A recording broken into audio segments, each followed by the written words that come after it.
نحمده ونصلي على رسوله الكريم اما بعد فاعوذ باللہ من الشیطان الرجیم بسم اللہ الرحمن الرحیم۔ ٹاپک ہم نے شروع کیا جی مد کا علم تجوید میں کہ کس حرف کے اوپر مد آ سکتی ہے۔ میں اس مد کا ذکر کر رہا ہوں جو الف کے اوپر اس شکل میں ہوتی ہے یا کسی الف کے اوپر یہ شکل ہوتی ہے، یعنی عرف عام میں جو تجوید کے قاعدے لکھے ہوئے ہیں اس میں چھوٹی مد اور بڑی مد کہہ کے پکارا جاتا ہے۔ تو اس مد کے آنے کے اصول و ضوابط ہم سکریچ سے لے کے اینڈ تک انشاءاللہ سیکھیں گے، اور یہ ہمارا دوسرا لیکچر ہے۔ پہلے لیکچر میں میں نے صرف مد کا انٹروڈکشن کروایا تھا کہ مد کہتے کسے ہیں، کیسے آتی ہے، کہاں آتی ہے۔ آج ہم نے دو چیزیں ڈسکس کی ہیں اس لیکچر میں، ایک ہے محل مد اور ایک ہے سبب مد۔ محل مد ہمارے پاس حروف کی ڈویژن کے اعتبار سے دو ہیں، حروف مدہ اور حروف لین، اور آگے چونکہ حروف مدہ آپ کو پتہ ہے 3 ہیں علم تجوید میں، اور حروف لین جو ہیں وہ 2 ہیں، واو اور یا۔ حروف مدہ ہیں الف، واو اور یا۔ اور یہ کب مدہ ہوتے ہیں؟ جب الف کا ماقبل زبر کے ساتھ ہو، جب واو کا ماقبل پیش کے ساتھ ہو، جب یا کا ماقبل زیر کے ساتھ ہو، اور جب یہ حروف مدہ ہوتے ہیں تینوں۔ اور وہی واو اور یا جب ان کا ماقبل زبر کے ساتھ آ جائے دونوں کا تو اسے ہم حروف لین کہتے ہیں۔ اس کی بہترین مثال سورۃ القریش میں ہے، قریش، را زبر یا رئی، خوف، خوا زبر وا خو، تو یہ دونوں لین ہیں۔ تو پورے قرآن پاک میں آپ دیکھیں گے کہ جہاں بھی کہیں مد آئی ہے ان کا اس کی جو وجہ ہے، اس کا جو محل مد ہے، جس حرف کے اوپر مد آئی ہے وہ اس شکل میں ضرور ہوگا۔ ان 5 میں سے کسی نہ کسی شکل میں وہ حرف ضرور ہوگا جس کے اوپر مد آئی ہے۔ اچھا جی، سبب کیا ہوں گے؟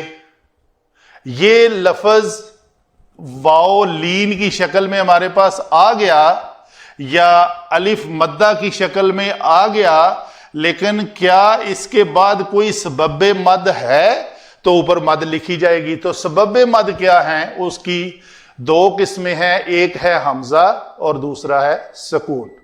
حمزہ تو حمزہ ہوا، جہاں کہیں بھی حمزہ آ گیا، مثلا ہم کہتے ہیں جی والسماء،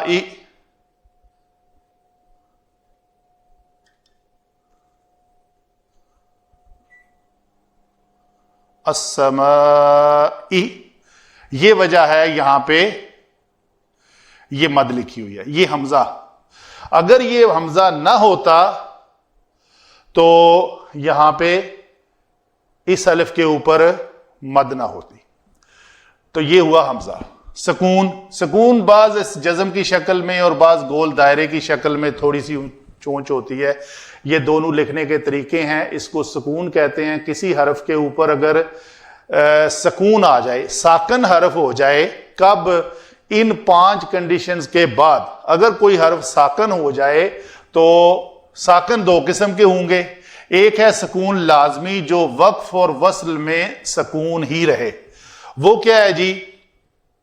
مثلا ہم کہتے ہیں جی خوف، یہ جو خوف کے واو کے اوپر سکون ہے، یہ ہم کبھی بھی اس واو کے سکون کو ہٹا نہیں سکتے، یہ پکا سکون ہے، ٹھیک ہے جی۔ لیکن بعض جگہ آتا ہے، مثلا ہم کہتے ہیں جی رب العالمین، یہ اصل میں تھا عالمین، تو جہاں ہم کسی زبر کو ہٹا کر خود وہاں پہ سکون لے کے آئیں، جو وقف کی شکل میں ہوتا ہے، عارضی متحرک حرف کو وقف کرنے کے لیے ساکن کرنا، اس کو کہتے ہیں سکون عارضی۔ تو یہ اس کا سکون عارضی ہے۔ الحمدللہ رب العالمین. تو یہ یا مدہ ہو گئی، یہ کنڈیشن آ گئی، یہ محل مد تھا. اس کے بعد سبب مد نہیں تھا، یہ نون متحرک ہے، لیکن چونکہ ہم نے یہاں پہ آ کے وقف کرنا ہے تو یہ اس نون کو کہ زبر کو ہم نے نہیں پڑھا، اس کو ساکن کر دیا، اس کو سکون عارضی کہیں گے. تو ہم نے اس کو اس طرح کی کسی مد کے نہ لکھے ہوئے کے باوجود بھی اس کو پڑھا عالمین. تو یہ ہے سکون عارضی کی شکل. اگر ہم اس کو سکون عارضی نہ دیں اپنی سانس کی لمبائی کے اعتبار سے تو پھر مد نہیں کریں گے. الحمدللہ رب العالمین الرحمن الرحیم مالک یوم الدین. تو یہاں دونوں پہ میں نے وقف نہیں کیا، مین پہ بھی میں نے کوئی لمبائی نہیں دی. الرحمن الرحیم ہو سکتا تھا اگر میں وقف کرتا، لیکن میں نے اس کو لمبا نہیں کیا. الرحمن الرحیم مالک یوم الدین میں نے پڑھ لیا. تو وہ یہ ہے سکون عارضی کی ڈیفینیشن. تو دو چیزیں ہماری کلیئر ہوئیں جی، محل مد اور سبب مد. محل مد حروف مدہ اور لین ہیں، سبب مد حمزہ اور سکون ہے. آگے چل کے ان کی اور بھی تفصیل آئے گی. چلے جی مد کو لے لیتے ہیں. جس مد کو ہم نے یہ مد کہا تھا تو اس کی آگے ڈیفینیشن دیکھتے ہیں. یہ دو شکلوں میں آ سکتی ہے یقیناً. کوئی ایسا لوکیشن، کوئی ایسی کنڈیشن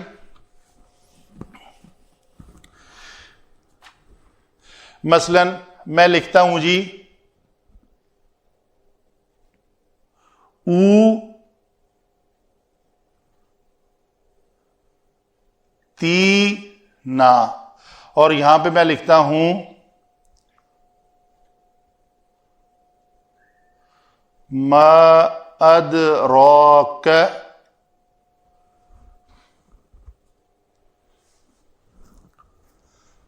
دیکھتے ہیں کیا ہے یہ جو میں نے ڈیسیژن باکس بنایا ہے.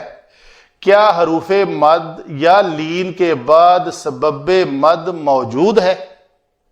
دیکھتے ہیں. یہ ہے حرف مد ہمارے پاس واو مدہ.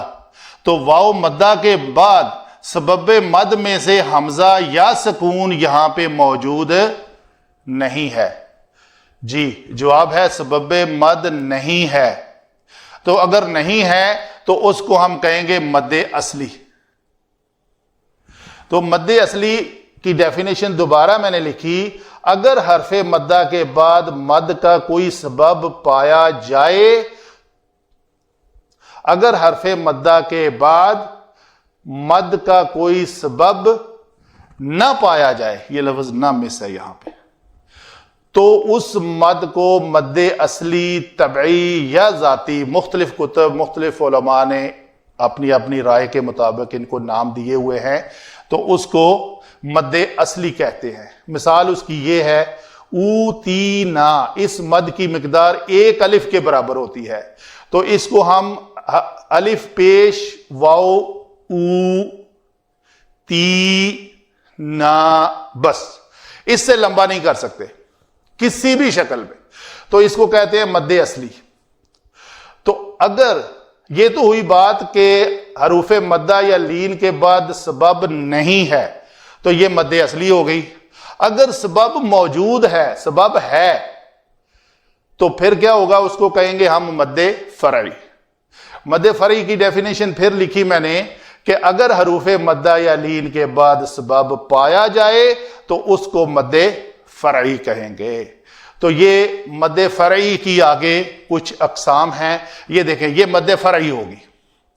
کیا یہ تھا الف مدہ، جو کنڈیشن یہ ہم نے کہی کہ حروف مدہ یہ محل مد تھا.